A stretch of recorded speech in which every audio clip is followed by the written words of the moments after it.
Homem-Aranha, a última caçada de Kraven, uma das histórias mais conhecidas do herói. Ela tá em várias listas de top alguma coisa, de melhores histórias, e eu mesmo conheço fãs que a admiram bastante. Apesar da tamanha fama entre os fãs do Aracnídeo, é ainda maior o número de pessoas que não a leu. Afinal, do que se trata a história? É tudo aquilo que dizem?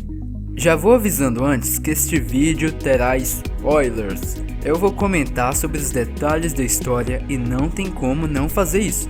Então, se você não se importa, pode seguir em frente, mas se preferir, procure a história online e bora lá!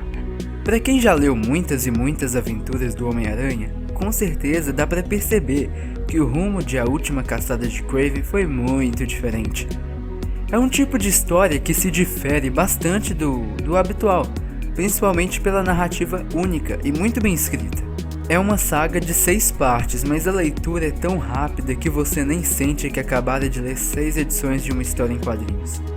O personagem Kraven é um antagonista não tão conhecido por quem não é fã das histórias. Ele apareceu pouco em desenhos, mencionando apenas uma participação grande no desenho dos anos 90, mas de resto ele deu as caras nos jogos e foi só isso. Não dá pra negar, ele toma o protagonismo nessa história. Exatamente, a narrativa começa com ele e fica assim por mais ou menos metade da história. Nela, Kraven percebe que o único jeito de vencer o Homem-Aranha é se tornando ele. Como assim, vocês devem estar se perguntando? É que sabemos que Kraven é um caçador. Ele vê o Aranha como uma presa, uma fera, uma caça, alguém com habilidades extraordinárias que ele não consegue capturar. Kraven sente que sua morte se aproxima e, para descansar em paz, precisa provar a si mesmo que ele é o caçador e o Aranha sempre a caça. Ele quer derrotar o Aranha e se tornar ele, se tornar a fera. Ele fica tão louco nessa história que ele passa a chamar o Homem-Aranha de A Aranha. Ele nem vê ele como um homem mais, ele vê ele como um animal mesmo. Não teve escapatória. Kraven conseguiu encontrar o Homem-Aranha. Acertou ele com um dardo envenenado e após pouco esforço lá estava o herói preso em frente ao caçador. Eis que Kraven aponta um rifle para ele e dispara sorrindo. Não vemos a cena seguir. O Homem-Aranha é enterrado vivo, e percebemos o quanto Kraven está satisfeito com isso.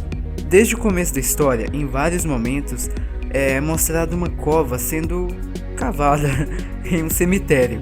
Então entendemos que essa cova seria para o Homem-Aranha, né? Já que ele está sendo enterrado vivo, a gente acha que a cova é para o Homem-Aranha. Depois, Kraven passa a vestir o uniforme do Cabeça de Teia e age como se fosse ele durante 2 semanas. 2 semanas. Apenas como se fosse, porque até mesmo matar um criminoso Kraven foi capaz. E só depois dessas 2 semanas que o Homem-Aranha consegue sair da cova. É claro que eu não vou dizer como e nem o porquê. E tem sua chance de se vingar de Kraven, por ter enterrado ele vivo por 2 semanas, sujando seu nome e cometido crime sem alguém que pudesse pará-lo.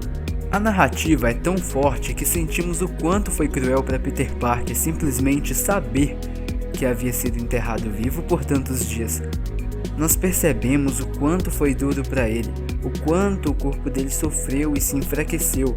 2 semanas perdidas de sua vida, com Mary Jane, sua esposa, em estado de preocupação extrema. Em todo o tempo nós sabemos que Kraven é doentio e é capaz de fazer de tudo para conquistar seu estado de paz. O Aranha não se contém e enfrenta Kraven. Entre seus ataques, percebe que Kraven não tá nem aí, ele não tá nem aí pra luta, ele nem tá se esforçando. Aí o caçador revela que não precisa lutar, pois ele venceu. Ele derrotou o Aranha, ele poderia ter até matado ele, mas enterrou ele vivo.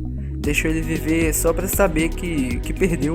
Depois ele fingiu ser Homem-Aranha só pra provar a si mesmo que era superior ao seu oponente. Superior à caça. Mesmo entre essas circunstâncias, ele coloca o Teioso em seu jogo envolvendo ratos, um outro personagem importante na história. Depois disso aí, se a gente ainda não tinha certeza da insanidade total do Kraven, passamos a ter. Muita coisa acontece. Percebemos então que a cova no começo da história era na verdade para Kraven, que teve seu fim.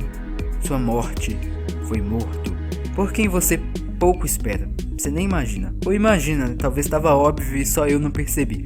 Porém, antes de morrer, Kraven deixa uma confissão pública do que fez ao Aranha e que tomou seu lugar. Sendo assim, o herói aracnídeo estava livre da culpa pelos atos criminosos que nem foram cometidos por ele, mas todo mundo achava que sim.